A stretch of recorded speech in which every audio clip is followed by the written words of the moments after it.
On an alternative retrofuturistic Earth, a powerful church called the Magisterium strictly controls the people's beliefs and teachings, under the auspices of the authority.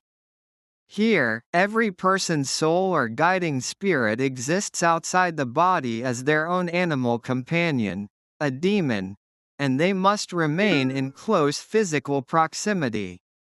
When young, people's demons change form reflecting their moods, but on puberty the demons settle into one form thereafter. Lyra Belacqua is an orphan raised at Jordan College in Oxford with her demon Pantalemon or Pan. Her uncle is Lord Asriel, a noted explorer and scholar of the college, but often long absent on expeditions.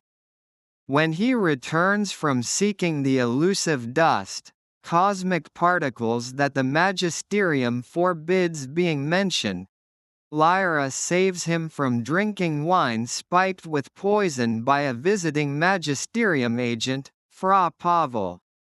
Afterwards, Asriel presents his discovery that dust at the North Pole links to infinite worlds. He is granted funding for another expedition though, if proven, his theory would undermine the Magisterium's control. Kidnappers called the Gobblers have been abducting poor and wandering children, including Lyra's best friends, a college kitchen boy, Roger Parslow, and Billy Costa, a young Egyptian. Mrs. Coulter, a wealthy friend of the college, invites Lyra to stay with her in London.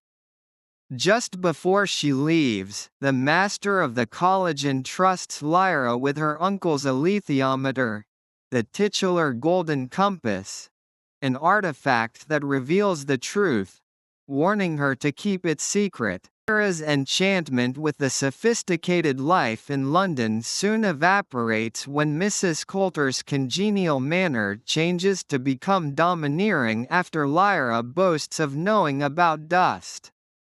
Lyra secretly searches her study and discovers she is the head of the General Oblation Board, realizing they are the Gobblers, who have abducted Roger and Billy.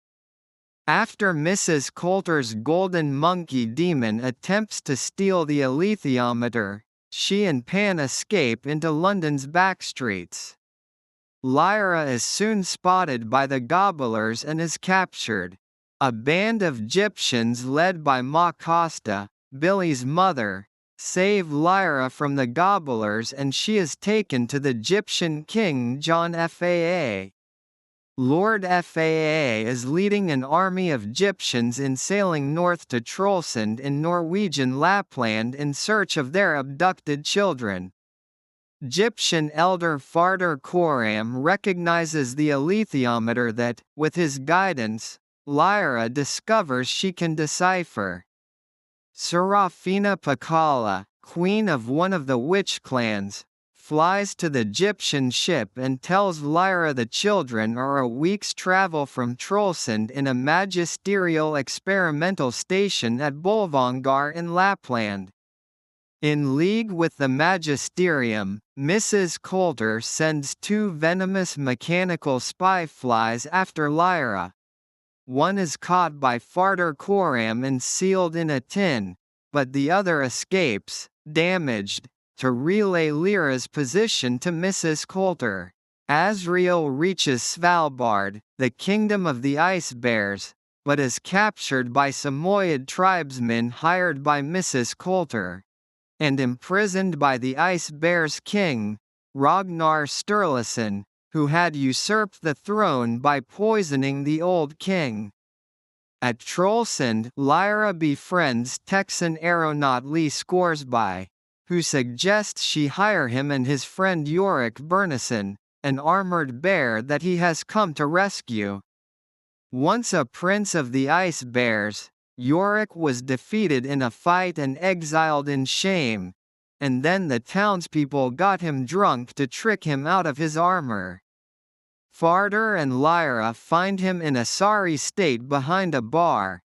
Then Lyra uses the alethiometer to help Yorick recover his armor from the Magisterium, and so, in her debt, he with Scoresby join the Gyptian trek to Bolvangar.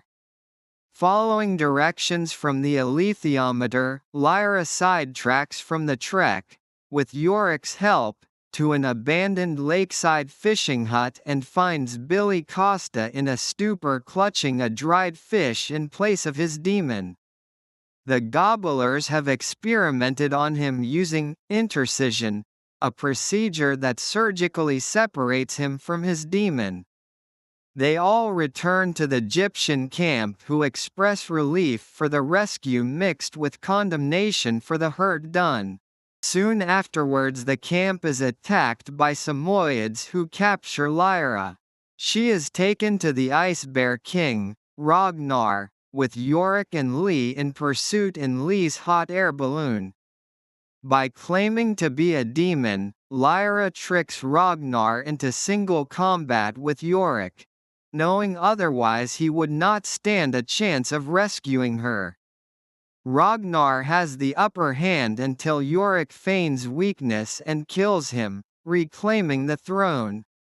The bear renames Lyra as Silvertongue, forever in her debt.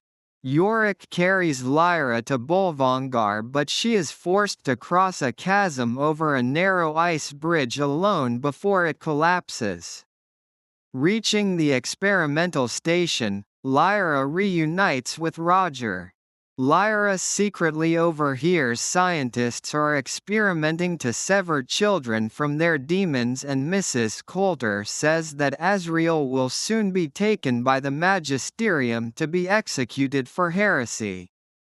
Caught by the scientists, Lyra and Pan are thrown into the intercision chamber, but are rescued by Mrs. Coulter before the intercision is completed. She explains to Lyra that the Magisterium believe intercision protects children from dust's corrupting influence, when their demon's form settles, but it is still experimental. Mrs. Coulter admits she could not let Lyra be intercised as she is her mother, who had been forced to give her up, and then Lyra realizes Azriel is her father. Mrs. Coulter asks for the alethiometer, but Lyra gives her the sealed tin containing the spy fly, which when released stings her mother into unconsciousness.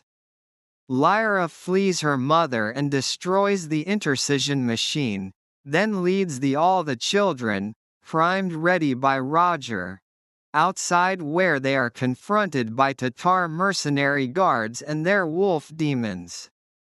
In a big battle, the guards are defeated by Yorick, Scoresby, and the Gyptians, with the witches led by Serafina flying in to turn the tide in their favor.